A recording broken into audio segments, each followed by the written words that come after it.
Uhawe ikaze mu kiganiro inyigisho za Bibiliya. Muri iki kiganiro tugenda turaba ibice vy'ivyanditswe muri Bibiliya yera, ijambo ry'Imana, tukarimbura insiguro yavyo. Ni ikiganiro gitanga inyigisho z'ivyanditswe vyera mu kiringo c'imyaka 5. Inyuma y'icigwa turaguha inomero woturonderako igihe wogira ico ugomba guterera canke kubaza. Kaze twumvirize kandi twigishwe.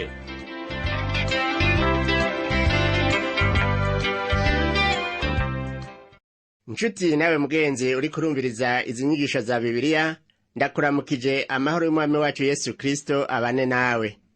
Uri kumwe kandi na Pastor Samuel Nsabimbona sanzwe ndakigushikiriza. Mu cigwa giheruka twabonye Yakobo yitegurira kuva mu rugo kwa Labani. Yakobo yaramaze imyaka 200 kwa Labani kandi yari karamukorera mu kumuragirira umukuku wiwe.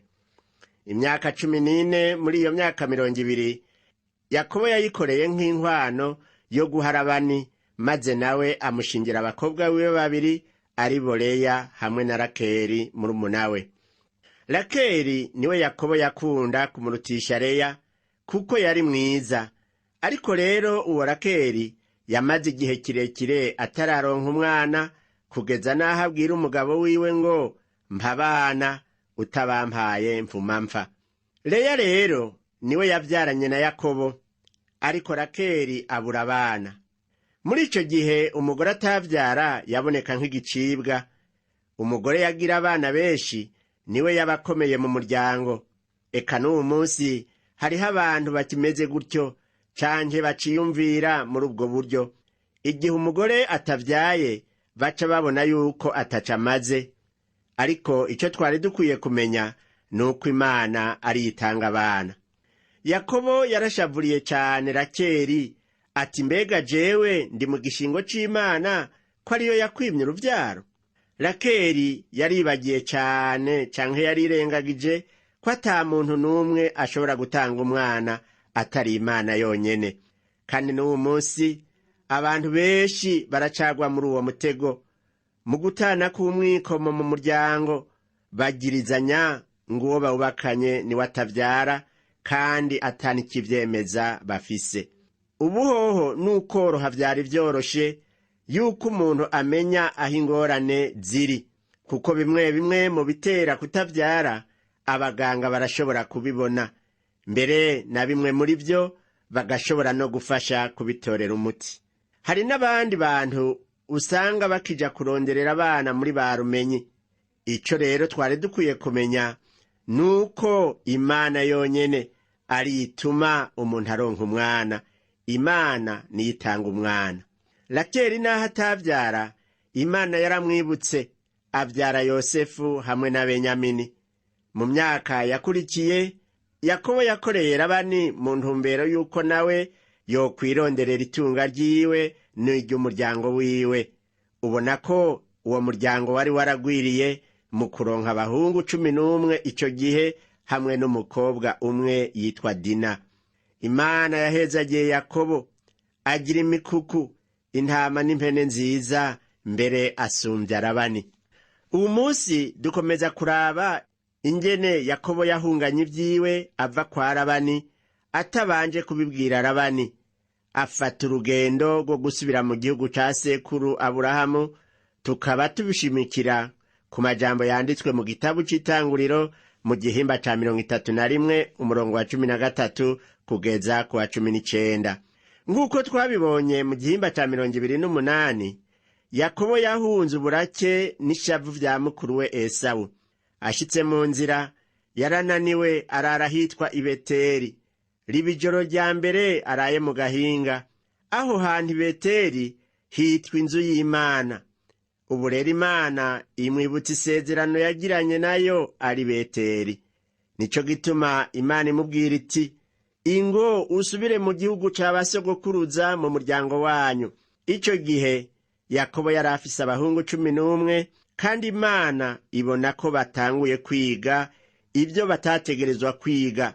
Imana rero igomba kwigiza kure abo bahungu ivy'ibigirwamana n'ibindi vy'ingeso mbi vyaba muri ico gihugu c'i Harani.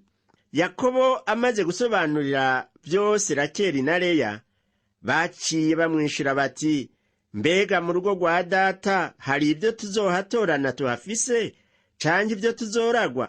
Ntaduharura nk'abanyamahanga ko yadukosheje akaba yaratuririye inkwano zacu?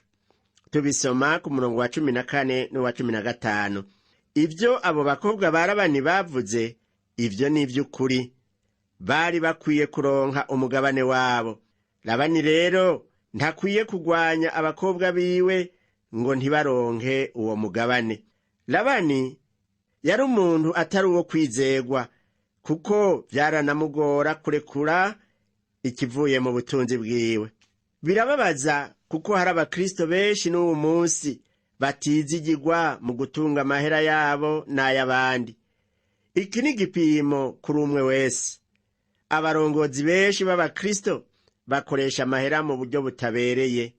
Rakeli na Leya bakomeje bavuga bati, ubutunzi bwose Imana yanyaze data n'ubwacu n'abana bacu, nuko icyo Imana ikubwiye cyose ugikore. Niko tubibona ku murongo wa 16. Aba bagore ari bo Rakeli na Leya bavuze neza. Babwiye Yakobo bati, icyo Imana ikubwiye cyose ugikore. Bifatanije na Yakobo umugabo wabo, kandi nabo bemeye ko se yabakosheje. Reka turabe ukuntu Yakobo yacikanye ibyiwe byose akava kwa Labani. Ku murongo wa 17 kugeza kwa 19 haravuga ngo, maze Yakobo ava hasi, ashira abana biwe n'abagore biwe ku ngamiya, ashorera n'ubusho bwiwe bwose n'ubutunzi bwose yaronse, ubusho yaronkeye i Padanaramu, kugira ngo aje kwa se Isaka mu gihugu c'i Kanani. Maze Labani yari yagiye gukatisha ubwoya bw'intama ziwe, nuko Rakeli yiba ibigirwamana vya se. Yakobo rero ava hasi, ahunga urwanko rwa Labani. Twibuke ko ubwa mbere igihe yahunga yari yabitewe n'uburake canke ishari rya mukuru we Esawu, uwo yari yanyaze umugisha.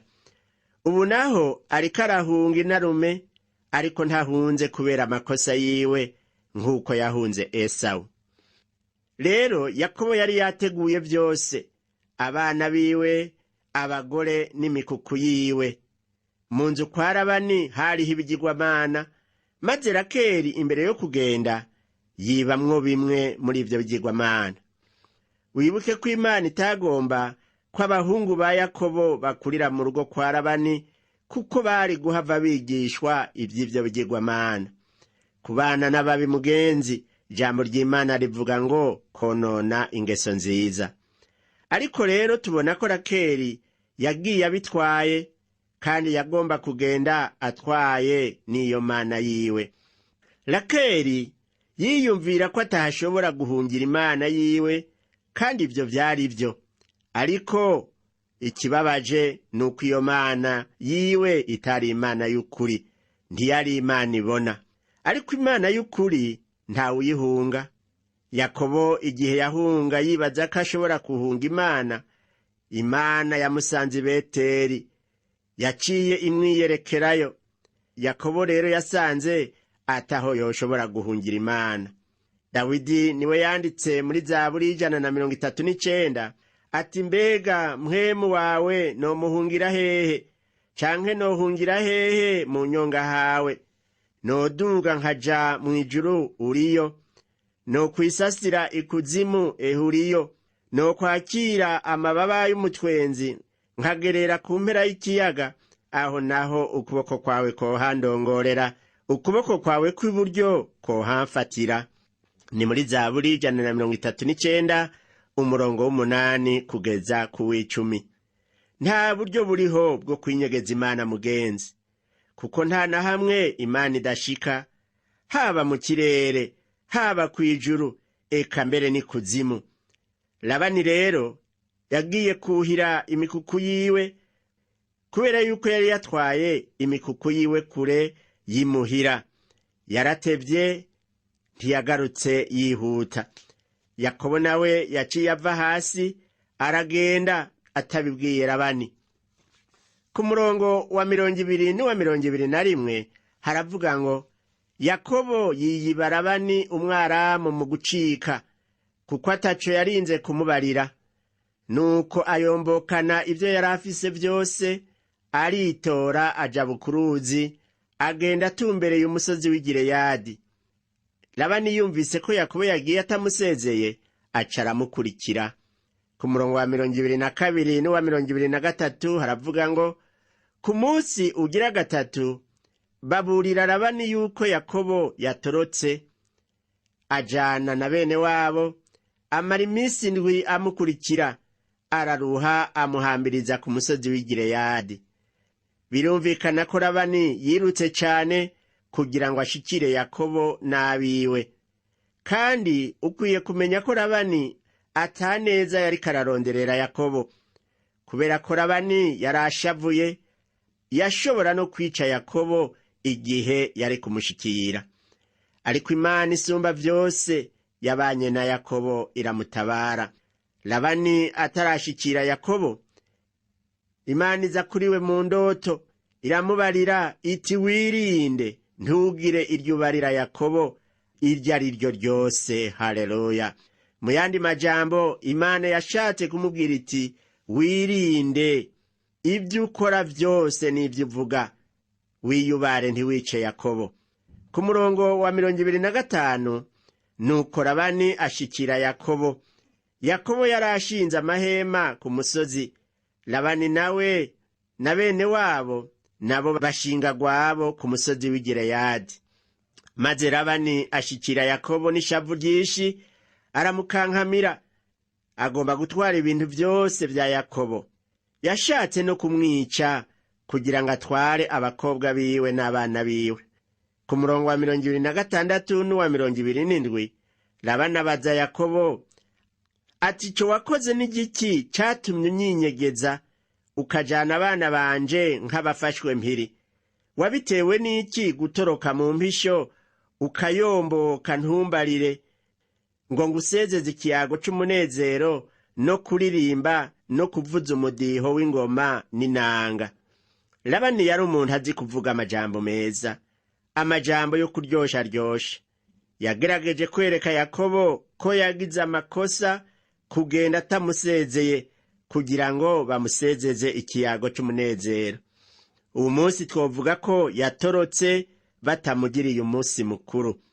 Twovuga ko bari guteka, bakarya, bakanywa, bakanezerwa, mbere no gutamba bagatamba, hanyuma bakamusezera. Ivyo nivyo Labani avuga ko bari kumugirira iyo asezera, ariko siniyumvira ko ari uko vyari kumera. Iyo Yakobo asezera Labani, nibaza yuko bitari koroha. Nkako reka turabe ku murongo wa 28 uko havuga ngo Labani akomeza avuga ko Yakobo atamukundiye kugumbira abuzukuru biwe n'abana biwe, ati kubw'ivyo wakoze ivy'ubupfu. Aba bana ba Yakobo ari bo buzukuru ba Labani bari bagiye kuba rurangiranwa mw'isi. Ku murongo wa 29 haravuga ngo nari kugira ico mbakorako, ariko Imana ya so yambariye muri iri joro iti wirinde ntugire iryo ubarira Yakobo iryo ari ryo ryose. Labani yaciye abwira Yakobo ko atamushakira iciza, bisobanurwa ko yagomba kumwica, ariko Imana ya Yakobo iramubuza gukora ivyo, iramubuza gukora ivyo. Ubu naho turabe ku murongo wa 30 uko havuga. Avuga ati ubu ko wari wigiriye iwanyu kuko hakumbuye, ariko none niki catumye wiba ibiheko vyanje? Hano rero Labani abaza ivyerekeye imana ziwe, ibiheko vyibwe. Yakobo ntiyamenye ko Rakeli yari yivye ivyo biheko vya se. Mu vyo yishura vyose, Yakobo yavuga gusa icatumye ahunga atamubariye. Ku murongo wa 31 Yakobo yishura Labani ati rya mbere nuko natinye yuko wonyaga abakobwa bawe. Icatumye Yakobo acika atabwiye Labani, yabonye ko Labani atari kwemera ko abakobwa biwe bajana nawe, n'umuryango wiwe n'ibyo yari atunze. Ku murongo wa 32 Yakobo abandanya kuvuga ati, irya kabiri, uwo uri bubonane ibiheko byawe akwiye gupfa. Ehe nusake icawe coba mu vyanje, ngaha imbere ya mwene wacu ukijane. Kuko Yakobo atarazi ko Rakeli yazivye. Mu vy'ukuri Yakobo ntiyarazi ko Rakeli yivye ibiheko vya se. Yakobo ntiyizigira Labani, kandi na Labani oya ntiyizigira Yakobo. Bose ntibemerana, barikekana. None wokwibaza ko bamaranye gute iyo myaka 200 babanye? Oya nta kabuza iyo myaka yose bayimaranye bikekana. Nkako urazi yuko Yakobo yahenzwe na se bukwe ibihetangabo bitari bike. Umurongo wa 33 ugeze 35 ngo nuko Labani yinjira mu ihema rya Yakobo no mu rya Leya no mu rya zanjoreke zombi arabibura. Ava mu ihema rya Leya yinjira mu rya Rakeli. Ariko Rakeli yari yakiriye bya bigirwamana abishira mu matandiko y'ingamiya avyicarako. Labani asaka mu ihema hose arabura. Rakeli abwira se ati, ntungirire umwikomo ko ntaguhagurukiye databuja, nuko ndi mu butinyanka. Nuko arasaka, ariko ntiyabona bya bigirwamana. Labani yibaza ko hari umwe mu bakobwa biwe yatwaye imana ziwe. Tubona ko Rakeli yari umunyabwenge nka se. Yari yakiriye ibyo bigirwamana vya se, hanyuma abinyegeza mu matandiko y'ingamiya, araheza avyicarako. Mu migenzo y'ico gihe, so wawe asanze wicaye ku ntebe canke ku kindi kintu ico ari cyo cyose, wategerezwa kuva hasi ukamuramutsa, ukamuhagurukira, ukamuha icubahiro. Eka niwacu Burundi mu minsi iheze niko vyari bimeze. Umuntu akuze ashitse wicaye ku ntebe waramuhagurukira ukamubisa akicara. Ariko hano tubona ko Rakeli atavuye kuri yangamiya yari yicayeko. Yaciye atangura kwiregura, atanga impamvu yibaza ko yumvikana. Rakeli mu gutwara ibigirwamana vya se vyari bihambaye kuruta uko twebwe tuvyiyumvira, kuko yari afise ibigirwamana vyo mu nzu kwa se vyerekana uburongozi mu muryango. Rakeli rero vyerekana ko Yakobo agiye kuragwa ivya Labani vyose no kuba mukuru muri uwo muryango. Nico catumye Labani amukurikira ngo abimwake, kuko atagomba ko yohava ahinduka mukuru mu rugo rwiwe. Labani n'abiwe bamaze kurondera ivyo bigirwamana bakabibura, Yakobo yaciye atangura kuba umwizigirwa. Labani n'abiwe ntibashoboye kumenya aho ivyo bigirwamana vyari, kandi na Yakobo nyene ntiyarazi ko Rakeli ari we yavyivye. Ni naco gituma Yakobo yaciye atangura gutonganya sebukwe Labani. Aramubaza aratse icatumye amwoma inyuma, nk'uko tubibona ku murongo wa 36 havuga ngo, Yakobo arashavura cane, atonganya Labani. Aramubaza ati, nagucumuye kwiki? Nakoze icaha giki catumye nkurikirana ukanyoma inyuma? Yakobo hano ariko aratatira sebukwe Labani. Bisa n'umunyeshure yoba ahejeje amashure yiwe, hanyuma bakamwima urupapuro rw'umutsindo ariko diplome kandi yari yaruciye. Yakobo yakoze ibikomeye, yaciye mu vyigwa bigoye. Ubu rero ararose ico yari yarahabiye. Ku murongo wa 38 turasoma ngo, muri iyi myaka 200 twamaranye, intama zawe n'impene zawe ntizaramburuye, imfizi z'intama zo mu mukuku wawe sinaziriye. Hano Yakobo yerekana umutima mwiza yaranguranye ibikorwa vya Labani byo kuragira umukuku wiwe. Mbega nshuti mugenzi, wewe ibikorwa ujejwe wumva ubikorana umutima umeze gute? Ku murongo wa 39 yamubwiye ngo, iyatabaguwe n'igikoko sinakuzanira igikankara cayo, yapfira jewe. Izibwe warazindihisha, arizo ku murango canke mw'ijoro. Labani yari inarume wa Yakobo, wamenga akorera murundi, umuntu womenga ntaco bapfana. Biratangaje kumva ko intama canke impene yibwe Yakobo yategerezwa kuyiriha.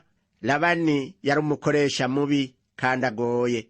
Ku murongo wa 40 Yakobo avuga ati, ehera ayo nabonye, ku murango nicwa n'indugumba, mw'ijoro nkicwa n'imbeho nkabura itiro. Mu gukorera Labani, Yakobo ntiyiziganya kandi ntiyaruhuka. Mu gihe hakanye yategerezwa kugumana n'imikuku ya Labani, ntiyazisiga mu gahinga ngo nuko hakanye, no mw'ijoro ntiyatora agatiro, yama zirarira ngo ntizibwe. Umurongo wa 41 abandanya avuga ngo, muri iyi myaka 20 nabi wawe nakoreye imyaka 14, nagukoreye imyaka 14 nc'abakobwa bawe bombi, n'iyindi 6 ndakurondera ku mukuku w'intungwa, kandi wahinduye ingero zanje incuro 10. Yakobo yashikiwe n'ingorane nyinshi mu myaka 20 yamaranye na Labani. Yakobo yari umunyabwenge, yiyumvira ko ashobora kuronka ibintu arinze gukora icaha. Ariko ico gihe Imana ntiyabimwemereye, kuko Imana ivuga iti, ico umuntu abiba nico azokwimbura. Yakobo yase kwicisha bugufi imbere y'Imana akiri muhira kwa se na nyina, ariko yicishije bugufi imbere ya inarume Labani.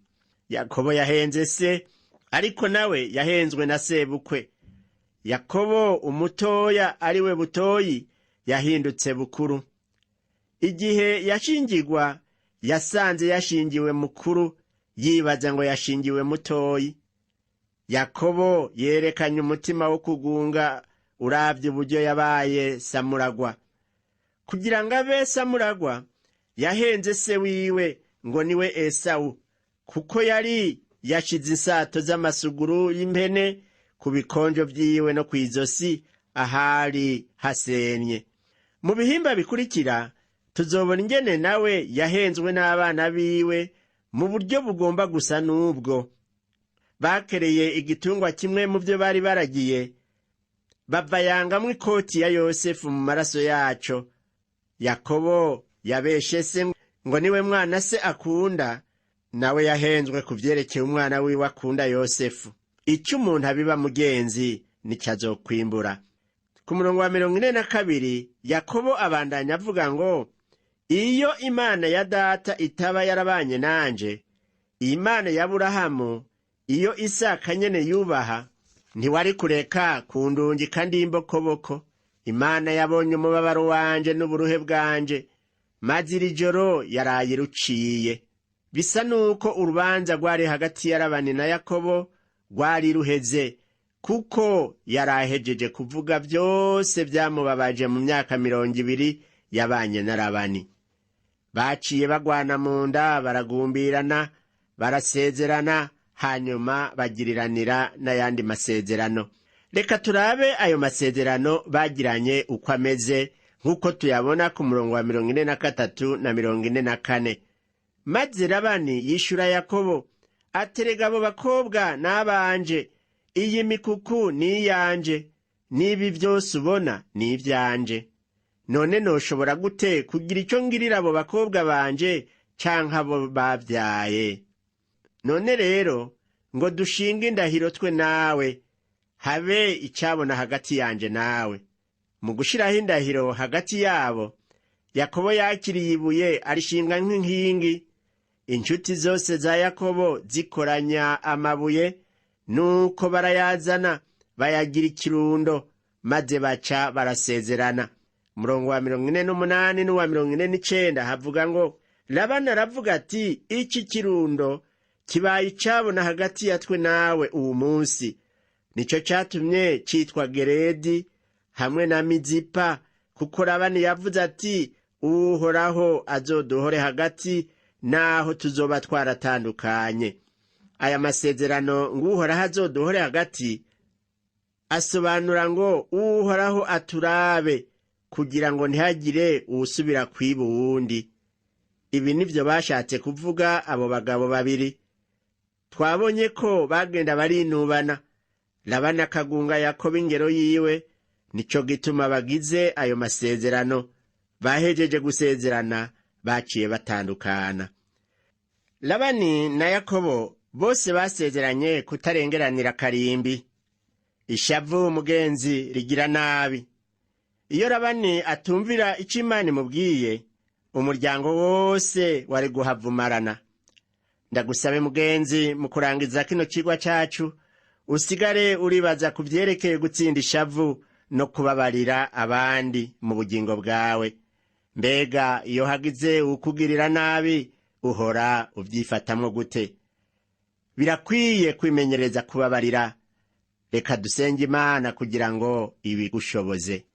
Mana Data wa twese uri mw'ijuru, turagushima ko wabereye umwizigirwa umusavyi wawe Yakobo, ukaba waramurinze kugirirwa nabi na Labani, kandi ukaba wamubereye umwizigirwa mu kumuha amasezerano. Ndakwinginze n'uyu muntu ariko arumviriza kino cigwa cuno munsi, ashobora kuba afise ishavu ry'abamugiriye nabi. Ndakwinginze umuhe inkomezi zo kuritsinda. Ubu nawe ashobora kuba abangamiwe n'abagomba kumugirira nabi. Ndakwinginze Mana umutabare nk'uko watabaye Yakobo. Cane cane ndakwinginga kugira ngo umwe n'uwundi umuhe umugisha wo kwakira Yesu nk'umwami n'umukiza mu bugingo bwiwe, kugira ngo azokire igihano c'urupfu, maze azobane nawe mu mahoro yo mu bwami bwawe. Ndabisavye mu izina rya Yesu Kristo umwami wacu. Amen. Cigwa cacu co kuri uno munsi igarukiye ngaha, naho ubutaha. Umwami Yesu aguhezagire.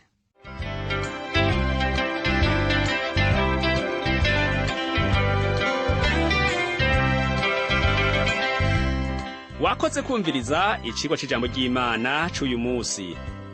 Ushobora kumviriza n'ibindi biganiro by'inyigisho za Bibiliya, canke ukabikwega kuri uru rubuga rwa interinete rukurikira: http utuburungu tubiri uturongo tubiri duhengetse ttb akaburungu twr akaburungu.org. Ushobora kumviriza ikiganiro co muri indwi, canke ugafyonda ahanditswe ngo rondera ukurikije itariki kugira ngo wumvirize ikiganiro camaze kurengana. Ushobora no gufyonda ahanditswe ngo rondera ukurikije ivyanditswe kugira ngo wumve ibiri muri ico gice c'ivyanditswe vyera ugomba. Ufise ico wunganira canke ubaza, twandikire. Email ni twr@gmail.com. Ushobora kandi kudusanga kuri Facebook yitwa TWR Burundi. Ushobora no kutwakura kuri telefone yo mu biro. Inomero ni 22 24 26 57 mu masaha y'akazi. Canke kuri telefone ngendanwa, inomero ni 69 67 12 77